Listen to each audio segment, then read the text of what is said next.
Blog Talk Radio.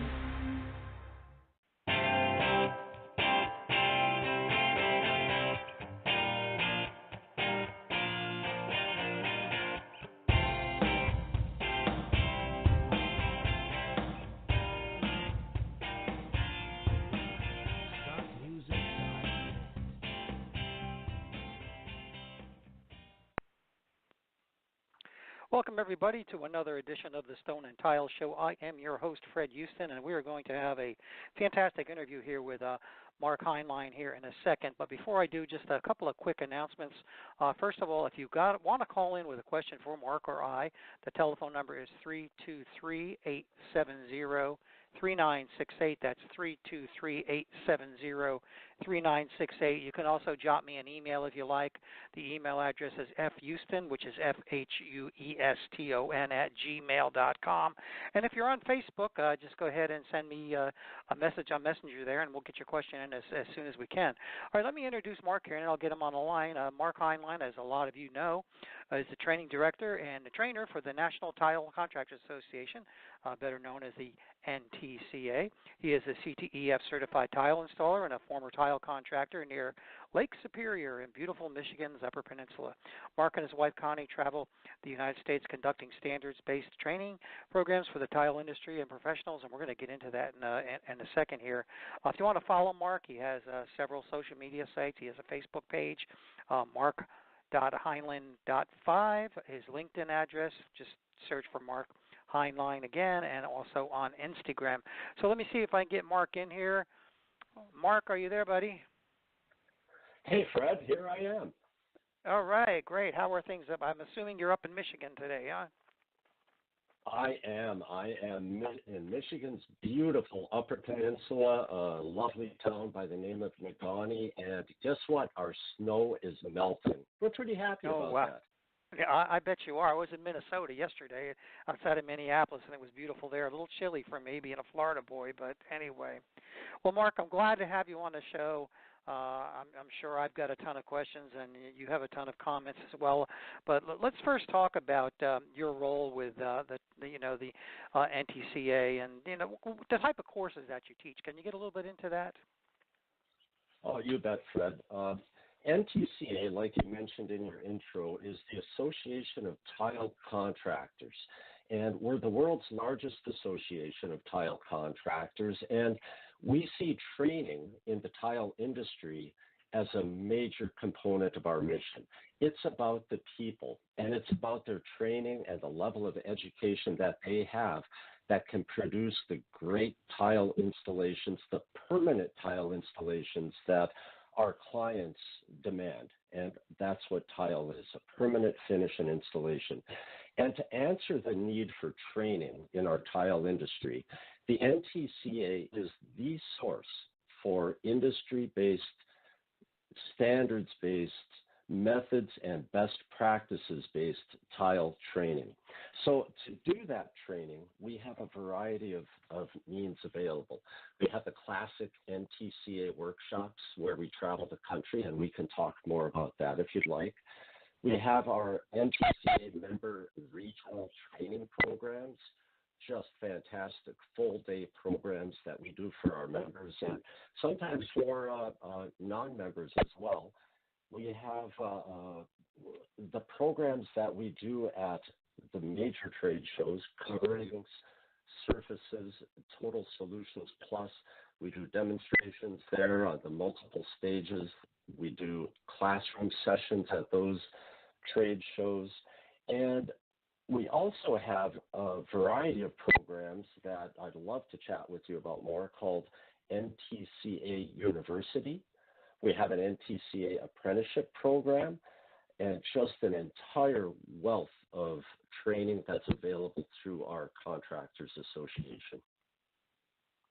Yeah, that's great. One of the things that I'm real concerned of since, I do tile and stone inspections is all the installers out there, especially in my neck of the woods in Florida here, where we have people that basically, raise your right hand, you got a pickup truck and a grout float, you're in business, you're a tile setter. And I see failure after failure, and we're going to get into that in a little bit later. So, as far as being certified, how important do you see that for installers? Fred, certification is extremely important for a tile installer, a tile contractor, and a tile installation business. Certification by the industry's recognized Ceramic Tile Education Foundation Certified Tile Installer Program is a component of what is called qualified labor. Qualified labor is identified in the Tile Council of North America Handbook for Ceramic and Tile and Stone, for instance. And qualified labor indicates that someone has a sound understanding of the tile industry standards that I mentioned briefly, and they have a working understanding. That means that they can identify those standards, use those standards to produce and install an actual tile installation, a wide variety of tile installations that meet the standards and will become a permanent finish that enhances the life of the owner and will last for a long time. So certification, Fred, is extremely important to avoid those failures that you mentioned that, unfortunately, yeah, we do see them in Florida. But Florida is not the only place. Nowhere in the country right now is immune to failures. And there are a lot of tile installation failures. And that is something that we need to really get away from in our installation community. We have to have more installers that are more highly trained, that are retrained, and then go out and challenge themselves to prove their understanding of standards and get that certification. It's critical, and the tile industry really supports and, doesn't require certification. It's a voluntary thing, but it's something that will have an installer put them on the path to a higher level of professionalism and a higher level of income as well.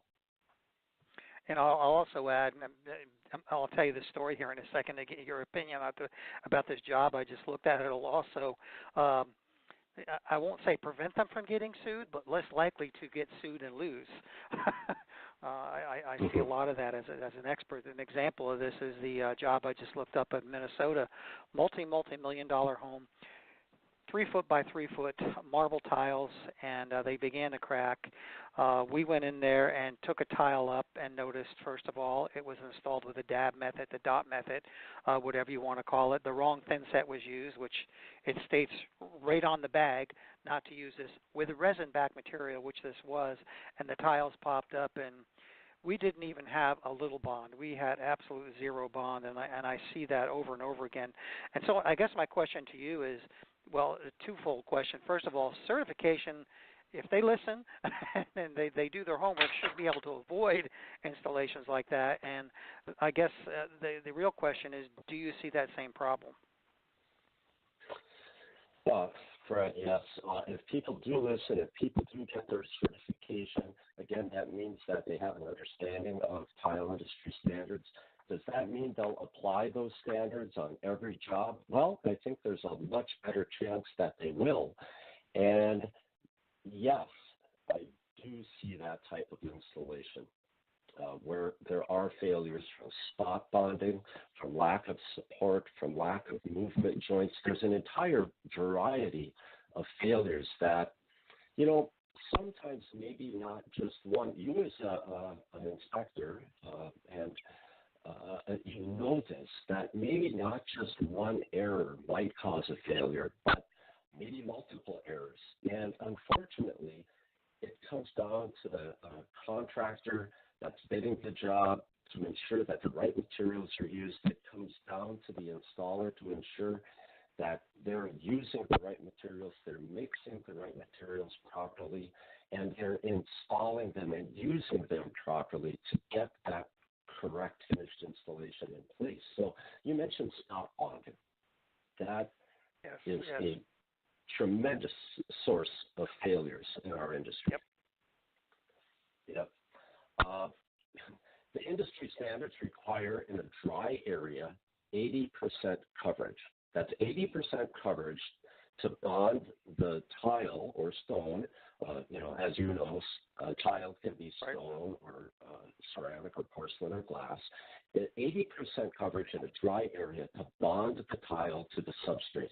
That's the job of our dry set, thin set mortars.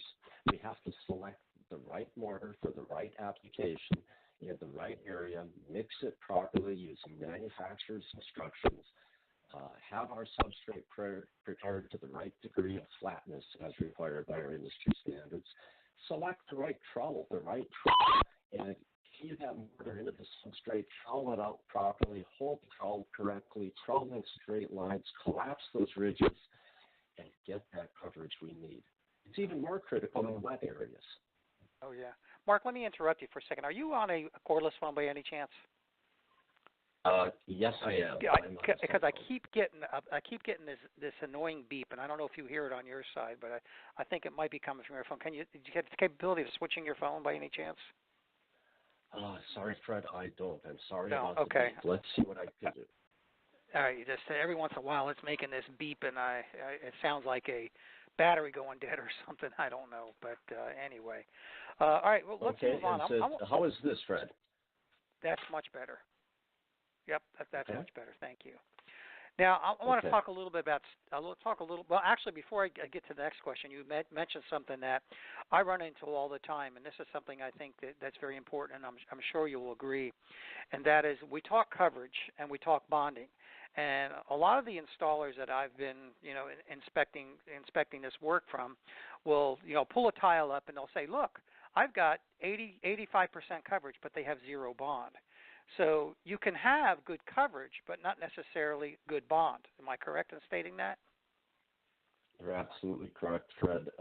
We need to make sure that our mortar is mixed properly, like I said, per our manufacturer's instructions.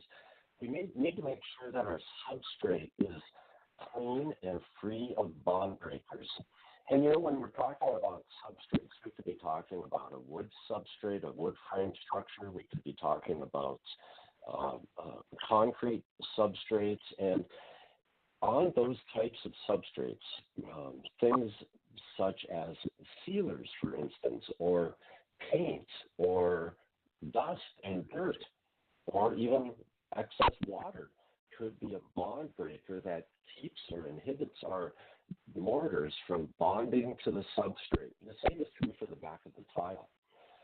We need to make sure that our tile is clean and that's free of dust and foreign material, and that we don't allow, what I want to say is when we're troweling on our mortar, like I mentioned earlier, we want to make sure that we're not troweling out too much mortar at one time and allowing it to skin over even before we set that tile. If it does skin over, then that skinned over mortar won't bond to the tile or bond to the substrate, and it in itself could be a form of a bond breaker.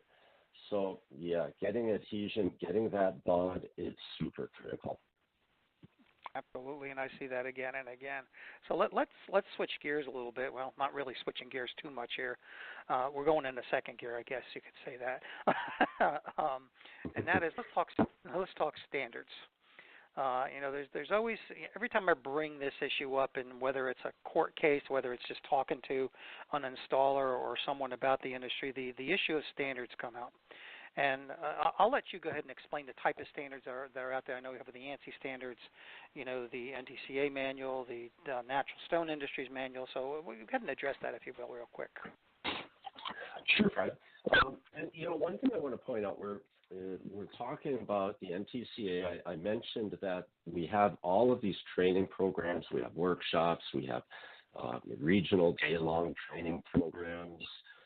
All of the things we do at NTCA for training are based on these industry standards. So when installers, when contractors, when architects, specifiers, general contractors, even plumbers, when they come to our programs, they learn about the standards because we give anywhere from a brief introduction to the standards to a pretty in-depth description of the individual standards and how to use them to apply them to your jobs.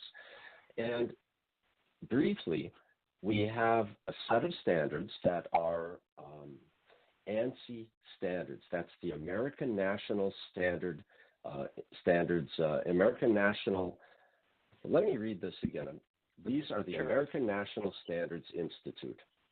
So for me, it begins with the ANSI A137 series. ANSI A137.1, that's the American National Standard Specifications for ceramic tile. It begins with the manufacturing of ceramic tile.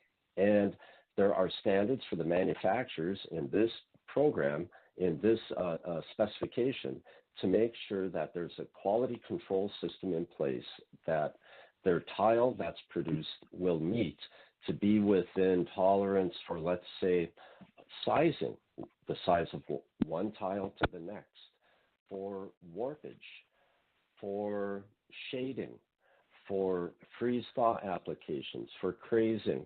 There's a total of 21 different tests. They're called ASTM tests that can be met in this ANSI standard. There's another similar standard to that, ANSI A137.2. That's for glass tile.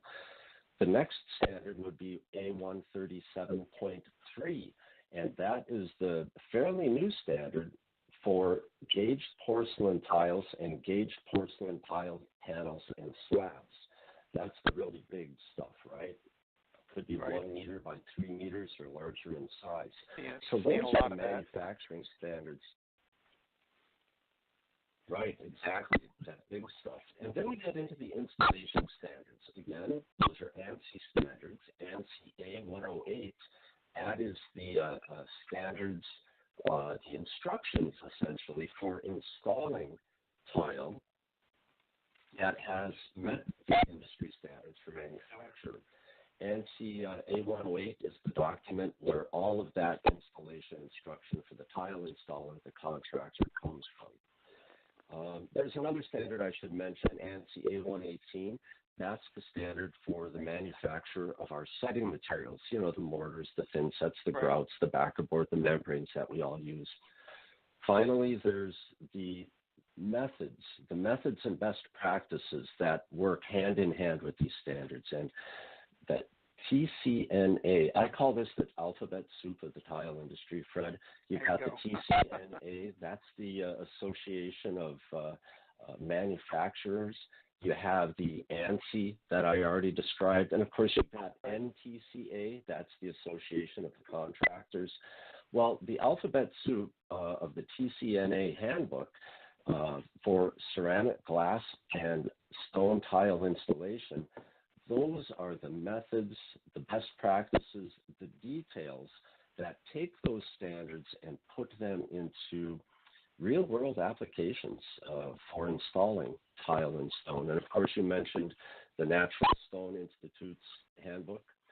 And finally, the companion manual that goes along with all of these documents is the NTCA's reference manual. And that book right there, that's a decades of knowledge in that book designed to help installers and contractors achieve great installations and even make more money on their jobs. Absolutely. As a matter of fact, for those of you that have seen my video blog, you'll probably notice in the background right above me sits that manual. So it's constantly at my fingertips, you know, especially when I'm doing reports and I have to quote standards that were not followed, for example. So it's great. You know, you had mentioned the A137, not necessarily the manufacturing side of it, but the I think it's the point 3 where we talk about the installation. And even though that standard, and this is something that I've been confused with over the years, and maybe you can clear this up, or maybe you're just as confused as I am, that standard specifically applies to ceramic tile, which porcelain obviously falls under that tile. How does stone fit into that standard? So ANSI A137.1, that one is for the manufacture of ceramic tile. And that's ceramic tile, porcelain tile, mosaic tile of ceramic nature. Stone doesn't really fit into that standard. And that one is for ceramic tile. I mentioned A137.2, that's for glass tile. 137.3, that's for gauged porcelain tile. Where stone comes into play for the tile industry is in the Dimension Stone Design Manual, right, for the Natural Stone Institute. They produce that. And in the Dimension Stone Design Manual, one of the things we learn is that when a stone hits 3/4 of an inch in thickness and up to 24 inches on a side, at that point, when it becomes larger than that, it sort of leaves the realm of a typical tile installation, and it becomes something a little bit different that may require mechanical fasteners or some other specialized installation procedures. Where stone is really discussed in detail is in that TCNA handbook. And in the TCNA handbook, there are dozens and dozens of methods, but there's 2 sections of methods. There's a section for ceramic tile and glass, and there's a section specifically for stone installations. Those and that's stone relatively new, isn't it? And that's relatively new, isn't it? Yeah. Yeah, that is relatively new. Right off the top of my head, I'm not sure what year those methods leaked into the TCNA handbook and increased its size and volume. But the reason those were added is because there are a number of reasons why stone needs to have special treatment in an installation, a thin bed or a thick bed bonded installation. And it has a lot to do with supporting that stone to make sure it's got a really solid substrate and has the right limited deflection to support it, among many other things. All right. Which I think is important. Before we go on, let me give out the phone number here one more time if we have some listeners that want to call in with a specific question. And if not, we'll continue on. The phone number here is 323-870-3968. And let me repeat that one more time, 323-870-3968 if you have a question for Mark. And you know, I'll say too, Mark, based on what you just said, I think that's another real important reason for training, because a lot of these guys out there don't know the differences, and I've seen those, which is why I brought that question up. I've seen those standards misquoted for the inappropriate material. So I'm glad you clarified that. That was a great clarification and made a lot of sense. I guess my next question has to do with, let's delve a little bit into failures. And I know you wanted to talk about that, and that's one of my favorite subjects because I see it day in and day out. And it's rare I get a call that says, Fred, hey, come look at this great installation. It's usually because something's gone wrong or something they think has gone wrong. So from a failure standpoint, what would you say, whether it's tile or whether it's stone or stone tile, is the number one failure that you're seeing out there nowadays? Well, you know, you mentioned spot bonding. We are seeing a ton of problems from spot bonding, like you see in your own inspections and investigations. Spot bonding and lack of proper bond to hold the system together is a significant problem. And one of the leading indicators of that type of failure could be potentially hollow sounding tile. It could begin there. There could be other factors for hollow sounding tile. If it's on a floor, cracked tile and grout, definitely an indication of potential spot bonding used and not appropriate bonding. Movement joints. We see failures from movement joints a lot, and I see them as I travel the United States. You know, you mentioned my wife, Kanya, and I, we travel all over the country doing these training programs. So, you know, we stay in a lot of hotels, we visit a lot of truck stops, and, you know, being in the tile industry, we look at tile and we look at things like changes in plane. That's where maybe a wall meets a wall meets the floor. And that's a location where something called a soft joint needs to be added, because walls moved, structures moved, buildings moved. They're designed to do that. And our permanent finish can't move so much. So we have to put a soft joint in there. We don't want to hard grout that. We also see then what we do is we see cracked grout or cracks in the tile where there isn't a soft joint. So movement joints, change in plane joints, expansion joints is an area where there are a lot of failures. They can be a very dramatic failure.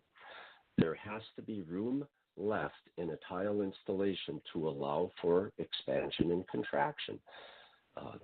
That could be expansion and contraction of the substrate, could be expansion and contraction of the tile layer, any number of things in that installation, and that require movement joints, expansion joints, soft joints to ensure a successful, long-lasting tile installation.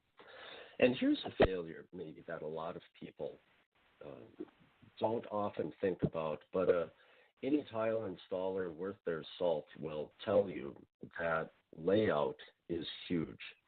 Layout of a tile job is a major component of not just the performance of the system, but the visual aspect, the aesthetic of how the thing looks and appears. So layout is critical. We are looking at revamping some of our NTCA training to start including a major feature for layout. And layout is a key element of certifications. To become a certified tile installer, one of the things you must do is prove that you have strong layout skills. So layout, that can be a big failure as well. It's not always just a dramatic physical failure, could be something involving layout and how the installation appears. It's funny you should mention failures that I see.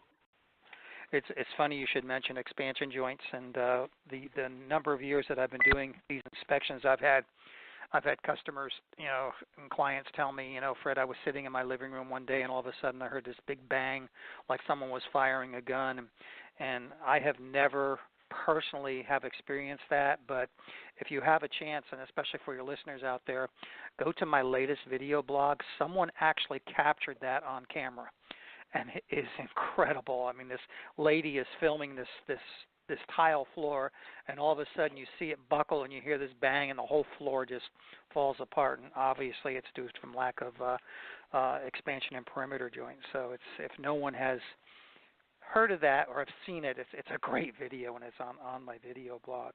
You had mentioned... I have seen that video, Fred, and it is very dramatic, isn't it?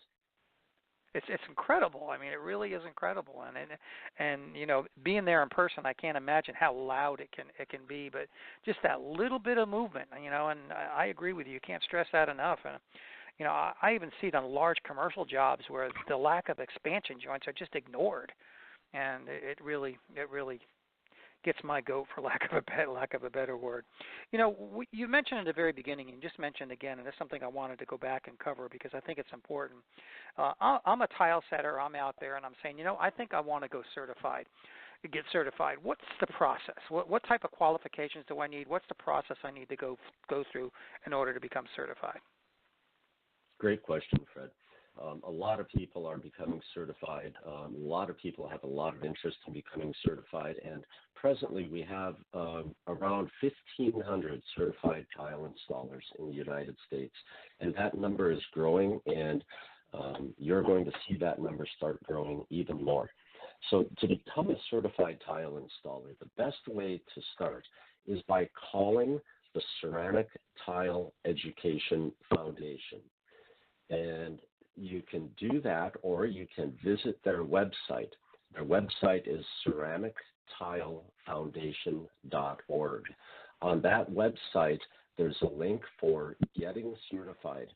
Click on that Get Certified link, and you can immediately begin the process to become certified. And what that certification process entails, once you contact the CTEF, that's the Ceramic Tile Education Foundation, and once you get registered, you are sent a study guide. You're sent an entire package of materials. And in that package of materials is the study guide, is specifically for how to take the ceramic tile installer certification. It's about 5/8 of an inch thick. It includes some practice exams, a whole bunch of information that you learn about, sometimes starting with the history of tile and working your way through various types of standards-based installations. So, like I said, there's practice tests in there. Another thing you get in that package is the ANSI A108 standards. So the actual instructions, the standard-based instructions for installing tile. You get a number of other things, and one of the things that you get is the username and password to log on to a written exam. So once you've done all of this study work, once you've gone through the study guide, you log on and you take a written exam. It's a timed exam. You get 4 hours to take it, 155 questions, and it's open book. And it's a test of your understanding and knowledge of those ANSI standards. So you take that written component. Once you've accomplished that, then you watch a series of videos. I believe it's 7 videos that you watch that walk you through the process of the next step, and that's the hands-on portion. Once you're ready to do that hands-on portion, you get with the CTEF and you determine where you will take that. And, we're working very hard to make sure that those hands-on tests are available in many, many locations, readily available across the United States. So you'll be able to go somewhere near you, take that test. And it happens this way. You show up the day before, the evening before, you bring your own tools, all the tools that you'll need to set a tile job. You meet your evaluator there, and these evaluators are highly trained, knowledgeable professionals. And you meet them, you'll be able to ask them questions, you'll verify your information, you'll see your testing module set up, you'll see that the tile has been provided, the setting materials have been provided, a mixing station has been set up. Everything you need except you and your tools are there for you. You're able to ask that evaluator any questions that you want. There's no secrets, Fred. This is about testing your skills and your knowledge. So then you show now, up with the this next testing, morning, get a good... Go ahead. I'm sorry to interrupt. Go ahead. No, that's okay. You show up the next morning, get a good night's rest, and you start to test at 7:09 a.m., and you complete that hands-on portion, and the test ends at 4 o'clock, and then your evaluator takes over. And it's torn apart before your very eyes, and it's a little bit of a stressful thing to see all of your beautiful hard work torn apart and analyzed, just like you might do when you're inspecting an installation. So now, what type of hands? I mean, what type of applications for hands-on? Are we talking wet areas? Are we talking floors? Are we talking walls? Does it cover all of that, or is it very specific? It covers all of that, Fred. It covers. Okay. It's interestingly designed to cover a wet area. It covers a dry area. It covers floor installations. It covers walls. Covers layout. I mentioned layout. Layout is a big deal. Movement joints, sealant, grout, coverage. I believe there are a total of 65 data points that the evaluator will inspect and rate on the installation. Nice. Now, I know I've seen this. I know sometimes you'll do these tests at some of the trade shows as well. Is that correct? That's right. Yeah. There's almost always a demonstration, and often there are tests at the trade shows. Mm-hmm. Right. So if anybody wants to see what that's all about, I'd highly recommend you go to one of the trade shows, because I've seen it many times, and it's definitely interesting and definitely nerve-wracking for the guys doing the work, I'm sure. But well, it is, and the requirements to put yourself into that test. We're looking for at least a couple of years' experience for someone that's been setting tiles, someone that's done layout, someone that understands how to mix mortar properly and use their trowel properly. all of these facets. So you have to have some experience to do this. One of the critical components this thing tests are time management skills. Well, that's a key area of being a profitable tile contractor and installer. Absolutely. So there is a time element to this test, and it does add an element of stress. But what we found with proper planning, proper thought beforehand, proper studying of the study guide and materials, and thinking about this thing, then going in well prepared, you can be very successful on this test, and achieving that CTI certification can then in turn help you become more successful in your professional life. So it's well worth it. And I like seeing that. Like, when I started in this business almost 40 years ago, it was like you learned from your dad or your boss, and that was it. There wasn't any training. This is just great. So Mark, what do you see in the future for tile setting? Well, in the future, tile I setters, see, I for tile setters, modern tile setters, a lot of people are second and third and even more generation tile setters like you just described. They learned from Grandpa or from Uncle Joe or somebody how to do it. I see more training in the future for tile setters. I see there's a ton of manufacturer training out there now that complements the NTCA standards-based training, and we have a lot of partners with the manufacturers, with the tool people, with all aspects of the tile industry. It's all about training, so education is huge in the tile industry, and I think the young people coming into tile will be hungrier than ever for this training and for certification. That's what we're seeing, and that will be there available for them. So there will be more of that. There will be more certification, and there will be more certification required to perform jobs. Certification and qualified labor at other levels, such as advanced certification for tile installers or the ACT program. Once the CTI is completed, an installer moves on to those advanced certifications, and that's for critical installations of large format tile, for instance, preparing a substrate for proper flatness per industry standards. For installing that gauge porcelain tile and panels, there's an advanced certification for that. Liquid and sheet membranes, shower systems, thick bed systems.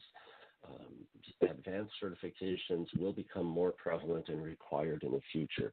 So training, certifications are nothing to sneeze at in the tile industry. They're here to stay and becoming more and more popular and necessary. And I agree with you 100%, especially as we're seeing new materials, not only in the tile, but also in the advances that are being made in setting materials, waterproof membranes, and everything else. So extremely important. It's hard to keep up with that if you're not trained properly. So I agree. This is kind of a question that I'm sure our listeners are going to be asking out there, especially if they're thinking about certification. And if you can't answer this, I understand. What would it cost, say, an installer to go through a certification program? So for the CTI process, or the Certified Tile Installer process, there is a cost to it. And I want to say that the NTCA, the National Tile Contractors Association, is a nonprofit, not-for-profit association, as is the Ceramic Tile Education Foundation, which is the tile industry's recognized foundation for producing the CTIs. So they are a nonprofit foundation as well. But there is a cost to conducting this business, and the cost to take the CTI test is $495. So here's the cool part of this, Fred. Manufacturers and other sponsors of the Ceramic Tile Education Foundation, when a person puts themselves through the process, recognizes what that CTI can do for them and puts themselves through that when they prepare properly, when they accomplish the CTI, and when they pass that, they're awarded $2,000 worth of coupons. Now, these coupons they're real. They're for real materials, real setting materials, real tools, real things that can help a tile professional that has become a CTI in their jobs. They can use these materials, and the reason they do that is because they believe very, very strongly in this certification, and they want more and more people to do this. And they know that it requires them taking a day off of work, for instance. That CTI hands-on, that's a full day away from the job. So to help them afford to do that, they're providing these coupons when they pass. So it offsets the cost of doing it and offsets their cost of taking a day away from work to do it. And it's almost no excuse for not becoming certified. So I think that's one of the reasons why you're seeing more and more guys out there actually becoming certified. So, and this is, I kind of say that kiddingly, Mark, guys, but I'm sure there's some women that have gone through some certification too. Am I correct? You're absolutely correct. Some of the best installers that I know in the tile industry are women, and they are just fantastic industry professionals, highly renowned, highly respected. I can think of many of them across the country, and they are certified tile installers as well. In fact, I was just chatting with one of them last night. Her name is Jan Hahn, and she lives in the Twin Cities in Minnesota. And she is a fantastic tile industry professional and representative and a certified tile installer herself. And there are many others. Absolutely. This isn't just, there's a lot of males in this industry, but there are a lot of women as well. And they do wonderful work. I actually interviewed a lady out of, she believed she was in Vancouver or somewhere on the west coast of Canada. That was a setter, and that was kind of an interesting interview. If you have a chance, folks, you want to go back and take a listen to that. It's actually on the archives, as well as this show will be on the archives as well. All right, Mark, I guess I got one last question, and that, or I guess not really a question, but maybe it is a question. I don't know. Let's go over the contact information one more time. Where can they go to contact the association, see when the classes are available, and get the ball rolling, if not for the certification, but just to become a member of the NTCA? All right. So the thing to do to become a member of the NTCA, you go to our website is one place, and that is tile, TILE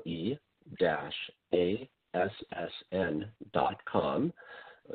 Tons and tons of information there, and there is a link to become a member. There is a link to locate an NTCA member and contact them and discuss with them to hire them. We have a lot of people hire NTCA member contractors specifically. If you want more information on how to become a member, you can call our office at this number, 601-939-2071. That's our main office, located in Jackson, Mississippi, and they will point you in the right direction to become an NTCA member. That's great. You can also call me. Mm-hmm. Great. Give out your information. Well, Mark. Sure. Send me an email at mark@tile-assn.com, and I will be more than happy to help you become a member. That would be great. Let's great, talk Mark. about how to become a certified tile installer, if I can. That is ceramictilefoundation.org. And here's the number for them. Let me give you that number if I can, Fred. That sure, number absolutely. is 864-222-2131.